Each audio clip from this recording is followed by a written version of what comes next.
साथ हैं वैदिक संस्कृति के अध्येता डॉक्टर अरुण कुमार जायसवाल जी। नमस्कार। नमस्कार। श्रीमद् भगवद गीता के 17वें अध्याय का 27वां श्लोक। यज्ञे तपसि दाने च स्थितिः सदिति चोच्यते कर्म चैव तदर्थीयं सदित्येवाभिधीयते। यज्ञ तप और दान में जो स्थिति है वह भी सत इस प्रकार कही जाती है और उस परमात्मा के लिए किया हुआ कर्म निश्चय पूर्वक सत ऐसे कहा जाता है। एक बात बताएं कि मन की स्थिरता क्या है? एक बात बताएं, ओम समग्र ब्रह्म कैसे है? भगवान के लिए किया हुआ काम भी सत है। मन की स्थिरता न कि उसका विचलित होना, न कि उद्वेलित होना सत है। बहुत महत्वपूर्ण बात है गीता में यह। शंकराचार्य ने भी कहा, मन की एकाग्रता, मन की स्थिरता, मन का मौन यही तप है। मन अगर एकाग्र है, मन अगर स्थिर है, मन अगर मौन है और उद्देश्य में समर्पित है तो समझ ले तप हो रहा है। तो भगवान भी यहाँ यही कहते हैं, मन की स्थिरता न कि उसका उद्वेलित होना सत है। जब हम यज्ञ करते हैं अथवा तप या दान, अगर हमारा मन स्थिर और दृढ़ है तो यह भी सत्य है। तो जो भी कार्य हम ईश्वर से संबंधित करते हैं वह सत्य है। एक भगवान का नाम बताया ओम, दूसरा नाम बताया गया तत्। रुद्र गायत्री मंत्र है, ओम तत्पुरुषाय विद्महे महादेवाय धीमहि तन्नो रुद्र प्रचोदयात्। तो भगवान शिव को वहाँ तत्पुरुष कहा गया, यानी जो हम तत् के लिए यज्ञ कर रहे हैं, ईश्वर के लिए कर रहे हैं, ईश्वर से संबंधित कर रहे हैं, उस तत् से संबंधित वह भी सत्य कहलाता है। तदर्थीयम का अर्थ है उस परम सत्य को या तत्व को प्राप्त करने के लिए। इस प्रकार की क्रियाओं में हम सत्य का प्रयोग मन के दृष्टिकोण के लिए करते हैं। इसी प्रकार ये तीन शब्द ओम तत्सत की भिन्न भिन्न परिभाषाएं दी गई हैं। ओम की समग्रता ब्रह्म का नाम है।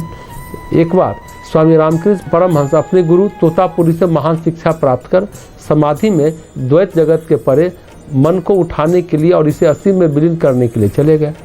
तब मन मृत हो गया था, केवल आत्मा बची थी। इस स्थिति में वे 3 दिन और 3 रात रह गए।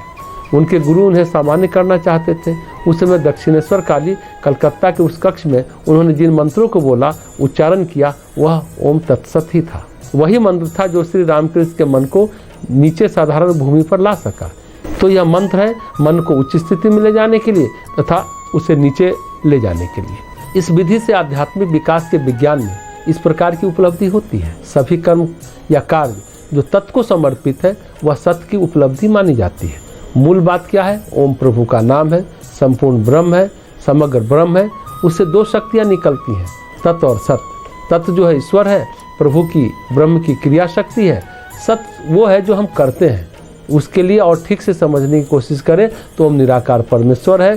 तत्व उनका साकार रूप है जिसको कि हम अनुभव करते हैं, जिसके द्वारा सृष्टि जन्म लेती है। और सत्य वो है जो हम उनके लिए करते हैं, परमेश्वर के लिए करते हैं, वो सत्य है। श्रीमद् भगवद गीता के 17वें अध्याय का 28वां एवं अंतिम श्लोक।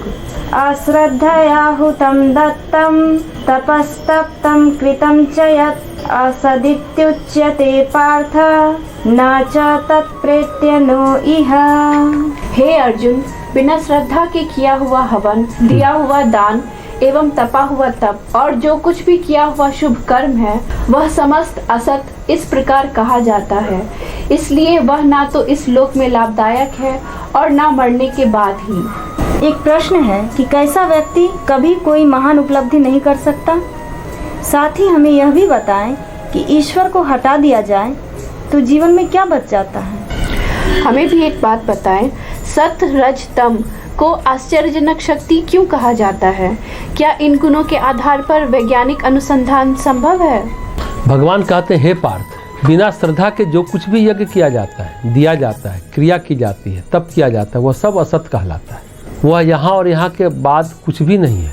भगवान ने उसके पहले श्लोक में सत्य की बात कही थी। सत्य का विलोम है असत। संस्कृत में असत अत्यंत अर्थपूर्ण शब्द है। केरल की मलयालम भाषा में किसी व्यक्ति को असत तब कहा जाता है जब वह स्त्री या पुरुष बुरा या दुष्ट व्यक्ति है। अश्रद्धावान हुतम दत्तम तप्तम।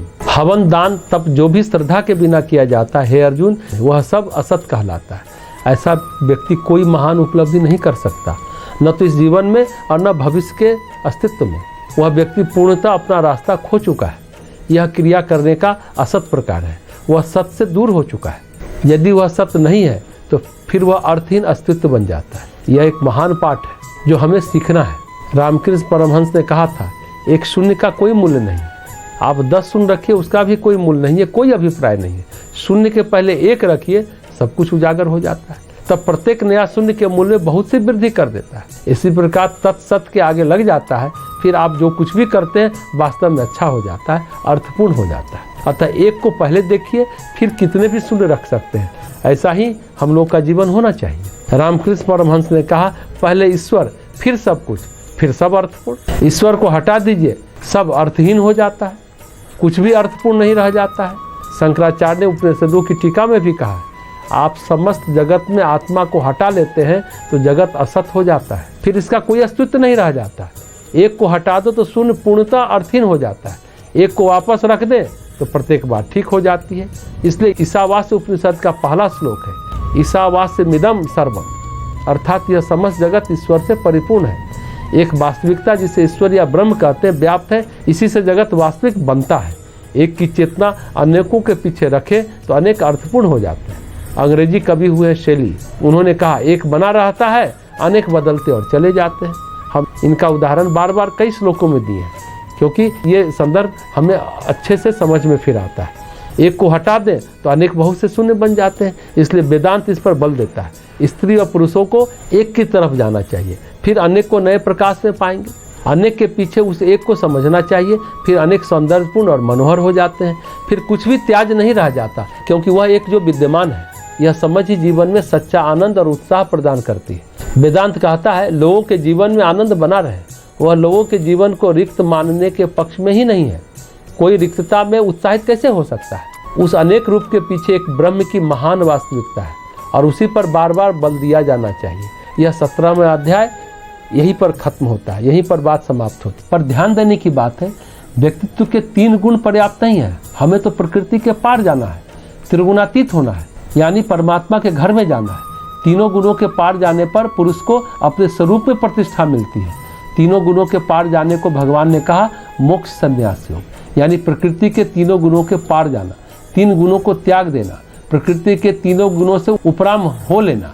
यह अपने यानी भगवत गीता के अंतिम 18वें अध्याय की विषय वस्तु है, जिस पर हम लोग आगे चर्चा करेंगे।